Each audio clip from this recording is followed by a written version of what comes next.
گودار و شوپینر مهجادا کمبیوتر لسر وی بابتی به آخفن بن پیکرنی روجاوای کردستانی هر وها حولین تونه کرنا جانا سیاسی روجاوای کردستانی و ارمانج کرنا مدیکار روشنبیر و چالکوانان بگشتی جالی پیدی و پککی و راکاندن اویده دا کمبین وان بابتان گنگ شبکن ما میوانداریا ما مستر محمود برو سروکê نûneratiya انجمن اجتماعی کردی لسوریه لولات النرویجê استودیو ریباز کریه ما مستر تو بخیر هاتی ریباز نیوز اویا کم جارات به میوان استودیو ما ریباز گلک جاران جنرویجê به میوان دوباره بخیر هات نداد کم تو بخیر هاتی خیر داربه گلک سپاس ما مستر دسپیکی دا میورن سر بابتا کریارو بن پیکرنن پککی و پیدی و رخصنا جوان شورشگر در ما في قال كرد بطيبت يعني روشن بيرين كرد جالكوان مديكار جبرتشي يعني بكاكيو بيدي بطيبت يعني طبقة أمبيج المثقف يعني هجر تعبير ما جو خدا به جالكوانان روشن بيران مديكار بطيبت مديكار يعني كسم جودن فيسن يانكو راسيا لسر عرضي روجافاي كردستاني ودقيزن جالي راجهاندنا بكاكيو جقدارين وان فاتين ترور تين قفل وان تين خورن هروها تين رفاندن بنشاف كرن بله بری هر چتی سلاب و تماشاوان و گهداری ریباز قدرگران و تا سلاب جبو گلی ما لکردستان روج آوا اوی خوراگر حتی ایرو تبلی وی سختکاریا جیانی کو لسر خاک خو مال خمان یا گرنگ حوالی عمر یا گرنگ او دستهلاتداری امبیجن توتالیتار لدنیای تمامی یعنی ای دکتاتور گمرو خوشک بناف بکی تبیجی جروشن بیراد پلکینن جروشن بیراد ترسن یعنی نمونه کی واد بیجوده هیا موسولینی دما از ناوی روشن بیر دبهیزم از دست خود دینم سر دمانچا خوا واتا دویز بکوجم واتا مطرسیک مزن جروشن بیره هیا بتیبتی ایرو گو امبیجن روجنموان وک چکه چارمین دقادو امبیجن لبو تفگرا دیپلوماسی دموکراسی سیاسی ده کو دنگی راستیه نه هلبته ابنا پینگاوا یکمی جواره کو وی دنگی کربکن و کسا بترسینن جبو راستیا جبو بن پیکرنا در نخنه هولی جبو چاوی ملت کرد دو کردستان روج آواده گرتی بمینه هر تشتیل بر چاوی خونه بینن تبلی کو سختبونا جیانه ایدیج صدی 85 آنیه بر چاوی ملت مب تمامی برچی بون تازی بون نخوشی بی درمانی بی کهربا بی غازی دربدری اوانا همو دهیلی کو ملت هزرکی بکی که چه مولو بسریمته لی رجنموان بر رولایه که تکارن وازانیاریا بین نصر ماسه و زلال بکن انجام وی چنه جیان وی چه پیش روژه بده وی ملتی الویده لو ماجی مطرسی جویر هیا او جی دستی خود داین سر دمانچا خود دمانچا واد چیه اف جوانی کو بناف دکن شورشگیر بناف چاوی خلکی دخن بداراب کیراب رواندنا بلیدانا مطرسیاد ناوا خلکی دا چی دکن اف وقت بیجی کاری عصابه فی کاری دکن خلکی دا بزدینن اگر براستی دموکراسینا برا قادا دموکراسیش خلکی را وکن امیر رونن آنا ماسا دیالوگی ناوا مواده گهد سکنه گهد مشی لیم هر دقیقی مدگم آمادنه کو ام وی ماسه بردوام بکن وی دیالوگی بردانش برکو بنگه دموکراسیه لی او بنگه دموکراسی جراه و ریشه وی و درخینن دشکینن بوا کاری خواه بوا بن پیگرنی خواه بوا نگفی خواه لسر و انسانی پسپور و زانب طیبتی روجنموانی ما و حتی نکیم تجویر سیاست مداری می ویرک یکو دکهون بن اواواده اون اوی ویرکن یه سختکار و ترسونک ناکهون بن اواواده گریانی خو جریانی خو لناوا کردستانی بکیفا خودکن لی اوی کو هلوستاوا برانبری وابن پیکرنی و ویرک به او جی دبن داری ترسید جیانا خود درباستکن مخابن ویرنگ یدناوا کوملگه ها کردستان بله تشتکی جهه سکنه من بود خوازه سر سکنه ما مستر محمود هر چالکوان روشنبیر سیاست مداره کی کوش آلی پیدی و بگه و یعنی تی رواندن تی اشکنجدان تی بنچاف کرن یکم قف يعني حتى سر چالکوانان کو کسی ویسکار يعني خودی نرینه که خوی جدا به نلگور ریوبریا پیدی به نریناوی یکم تهمت خاینتیا به ترکیه ما يعني افچاوا چه بو جنگاگو پیدی دسالات رژیم سوریه ورگرتیا دسالین 2012 و حتی وکنها تهمتين وا يعني ثابتن هر كس إيدي تزاني كسي كوج آلي بيدي وهاتا رافادر هاتا قرتن يكم تهمت ولا ميتي تركيا معاملات استخبارات التركية كان هاجي هري داوي هردو مدياكار كسن كادميناس ومدياكار إيفان حسيبو شفان إبراهيم تهمت عوان زانياريان بلاف دكن دكهن تركيا نظام شكي وهاجي هيا يعني اف تهمت حتى كنجي ميني هروها حتى شرا دي صفقاتيه كبشي قالي كرد يعني زاني ما مستطاع عمر سخوازم تشكي زلال بكم جملاتي خوره بلي فرق يعني اف امبيجن بينغافي سريكي جو اف بارتي لسر هاتيه اواكرن خالين صدين وطونه اگر امنا بيصد برا او نچه صدين وطونه لسر وا بينغافي سريكي جو بارتيا بعث لسر هاتيه اواكرن دمشي آنها أف جواني شو بود بي بشورشجير العرب هذا منظمة شبيبة الثورة أو بخويا أو نافا ورقرت نبكر مانجي رفيقي وابويا هفالي ما دبيجن هفال حرتشتي قودكن أنا شخور ميزكن دما كود بارتي سياسي دصالي أمبيجن دسبيكا تفقرا سياسي دصالي شيستي وحفتي وحشتي وحتى نوطي كيج اندام و چالاکوانی سیاسی لیو کربانه تفگر کربانه هلوستک دانی با دینی با مطرسیک هیت عیدی دا سوریا چدگو بعثیا چدگو دگو خطر سر امن دولتی اوانا گریدای هیزین درونه نوکری هیزین درونه خطر على امن الدولة خطر على امن الدولة گریدای درونه اوانا جی دبیجن يعني اون مطرسیه لسرمه چه دکن دکاری خوی روزانه دا لی اون گریدای درونه یا و کلا و چیاش برگو کوکا وای سرکی باکوری کردستانی دست پیکریه مثلا پککی تمیجی و ما بکنن نوکری اردوغان یان دولت ترک ما بده جارا گوتیا داگیرکری کردستانی چارن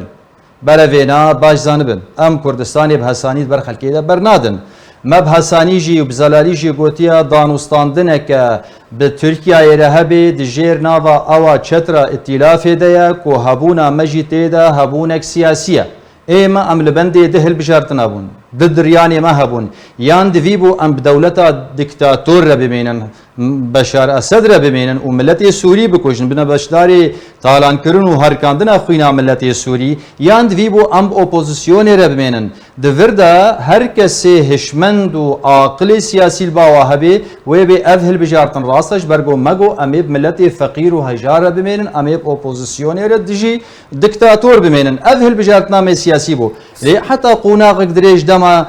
شاشتيك هلايك لفر لدرادي دردك هبيدنا و ائتلاف ده نواتا ام دي شاشتي تننا زرتكن دجمن هجي بلكي ايرو جي خود ورده قرتبن بلكي دولتنا هبه هنكادنا فوادا بمشين تعديل كردي ما بكن لعفرين الجري سبيل سريكاني تمام البرجع بما يو امواكارا وابن بيكرنا بزلالي بروتست دكن لافكاري واوا نظريه خوش بعسي سوري برنا خطر على امن دوله دول عماله للدول الخارجيه عمالتها دولتي درب او يبمتك أفا ما مستا وكو تديتي وكو حمي كسي يعني خلقا وجافاي كردستاني بقشتي لأوروبا الوليد هر كسي ديت چاوا بچشي وي شهيد أمين عيسى علي زندانن بيدي دا شهيد كات رايا قشتي تفبي قربو ونرازي بونا خدا خوياني نهاجي دوانچن مهندر باسبوي دا بينج شش مدیاکار و چالاکوانن پارتیا دموکراتا کردستان سوریا هاتن رواندن جوان جینها پنج جارن ویساوان زندانین پیدا و قصیده ده ندیارا هر وها دستپیکا دانوستاندن کردی دیجی انجمنان اجتماعی کردی سوریه لسته یک مناوی هشت کسان رادستی قصیده کرج بو سربسپردان آوان دیار کرنا جارن ویسان حتی انها افدوسا نهاتیا چاره سر کرن جارن ویساوان جی ندیارا هر وها هر پنج چالاکوانو خباتکارین کردیم گو دما داوی دجی هاتنا رواندن هاج زندانین پیدا داره چارن ویساوان بر بکر وچی مامستا چارن ویساوا حتی پابندن بوی فکر و رامانی خواه و قبول ناکن سرشوری و سری خو ناطوی نجبو سختکاری و بن پیکرنا چارن ویساواوی وندابه حتانی اگر خو سرشور بکن و ابنا دوری و از دبینم ویچا خیوی آزاد ببن او کسی گوته که ناوا زندانا هیزک دیکتاتور ده حتانی سری خو نطوینه از باور ناکم کو آزادیاوی ببه لی تمیجی بانگا مشتفگرا سیاسی لتشکی مهم هیا نتنه پنج روزنامه‌وان کو مریض و هیا نتنه هر دو اوی گوبداوی مبناف کرن ایوان حسیب و شیوان ابراهیم بریز نتنی اون خلکی ما گلک هاتنا رواندن خلکی ما هاتنا ونداکرن کانی هر هجد باطی ما لازم خلق واجبیر نکی دی واهنه جنی واهنه زاروکی واهنه کانی ما مستابه زاد دورسن کانی چما خلکی ما و اهمال دکن ایرو روز امی به ایوان حسیب جهر ریزه امی بردوام بشو پین لی تمیجی زنگلی بیر آنین بدن خلکی می پیجی هنه واوندا نکن كان امين عيسى دبن اشكنجي ده هاتا جاني خوش دسته يعني اوانات دوی قربالغك دنگو یک مزن چه ببه هر کس کی الگور اوی خو در فتا خو لی خلقی خوش بیر نکن كان اوی کو ایرو هند به هند بن ماسارت دیار کند به ولا اوانا هاتنا کشتن یا جی هاتنا چما زلال نابش خلقی را چما خلقی مد روجا وید التوقيت وید وازان یا نادنا ملت دوی اهمال نبن دوی پشتگوه نبن افکاری واناوی بردوام بی چارنوسا هر چالاکوانه کی روزنامه‌وانی جوی به وی رنگی به جبر کو آرمانجا سرکی اوا کشتنا جیانا سیاسی هندوری کردستان روز آواده دما کو شیوازه کی ج گروپک پارتیا دن دیار کرن پارتی سیاسی هنه کاری خود کن وانا امجی پرسکی دکن به براتین پرسک زلال دکن دما کو زارو کی 13 و 14 سالی تین رواندن قي عجبا اف بارتيه جواب نافدكن بارتينا ونشتيمانينا وبيانكينا قي بيانك داخيانيه كي ديجي رفاندنا زاروكا درناخن قالوا رفاندنا زاروكا تشكي سايه يعني دويتش اخيدا ام دوينه كرتونينا يعني او اخو تشتكينا كدواقع حتى زاروكا دوزا صالي جهات رفاندن وكو رونيدا دارا داري دوزا صالي كچك دوزا صالي جي هات رفاندن مشكل كرن تفليكو قصدير كفناوي ابن تونيه قرتي رجيها درباري قدغه كرنا لشكر كرنا زاروكا يعني جي رفاندن وانا ما مستا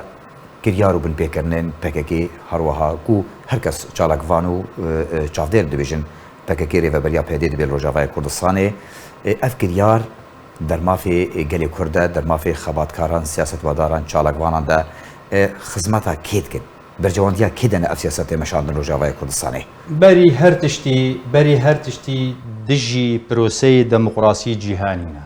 دوام دجی جیانا سیاسی هندوری ولاتن سیام خدمتا دجمنا بدرجه کید کش برگو دجمنه ما خوازي قربالغ ناف مذهبيت خوازي ام بن بين خوازي ام سري هفك هفن دا سهلاداري اوينا لسرما بردوام بي يعني درجه يكيد كفي خدمات دجمناتا ودجي بروسي ديمقراطيه جهاني تفاوي دجي ما في مروفايا يعني هر عرف ودا مونريتكي ما في مروفا ما في ملتا ما في نتوا افانا افكاري قوتكن دجي تماميه انجا برا ملتي ما فقير وهجاري مال كردستان روج آوا بفي خالي نونا خاپاندن دجي ما في واجي كاردكن كي جاروجي دورا واوري كو ند گوتنا وادا بن ويواجي بن بي بكن ويواجي هلينش كو كيج عادج برگو سيمتك سركي جي ديكتاتورا افا اگر تو بمرانيني چينا بيت هبي اگر تو مرنيني چينا بيت هبي واتا ملت في هشيار بي دما ام فيد بيجن بشيويك شارستاني بشيويك مدني ملت ما هشيار بي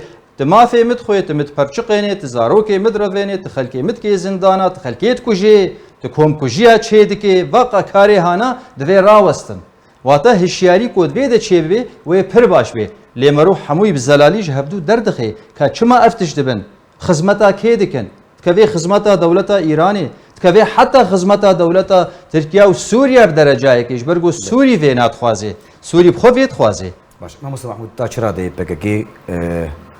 يعني جانا سياسي روجاوای کردستانی تنکیه هر وها برای روجاوای کردستانی بکرود بی چارن ویس دپاش روزی دو چوابی. باوری آمده اگر ام به سری صدی صد بلکی وقت پرفکشنیسم سیاسی دهنه کی جارند بیت زیاده بی. لی صدی نوتونه جیانا سیاسی کشتیه. تنکیه. چما جبرگو هر پارتیه که برنامجی و پروگرامی و نه هما سری صدی یک جی ننیزی که آبی جهوی تندروی سوری دتونه برنامجن واسر کرده ول سوری نه و ام مکتبی ول سوری نه و ام مکتبی مل سوری نه بس ول مکتبات شوطینن آلاتی هدان اون وی آلت پرچقینن کیش برگوت یم مکتبی ما آزادی کاری خود کن اون ایریشی مکتبه اون زگردا و اشقیای ایریشی مکتبه دکن اون خلقیت دکن شانده اوروپی ترن مکتبی ما اون چند شپیل وابب اندامه ما پفتشون شرب عادت کن و لتربسپی ول دریدی یعنی واتا نینه یعنی جیانا سیاسی مدردك هي راديك إديمو أويجت صد تونه از بنوت ونه لبره هنك مي أمي خلق هل بلكي مي طاينش كينن بلكي کردن شریف نزیه پاقش دنا وادا درکوین و ماسا دیالوگ زندی بکن اون برجوان دا ملت بدنا پیش زیده وینا جیان کشتیه. گەلێک سپاس مامۆستا مەحموود برۆ سەرۆکێ نونەراتیە ئەنجومەنە نیشتیمانیە کوردی لە سووریە لە نەرویجێ گەلێک سپاس گوت میێوانێ مەبووی لە ستودیۆ ڕێباز نیوز.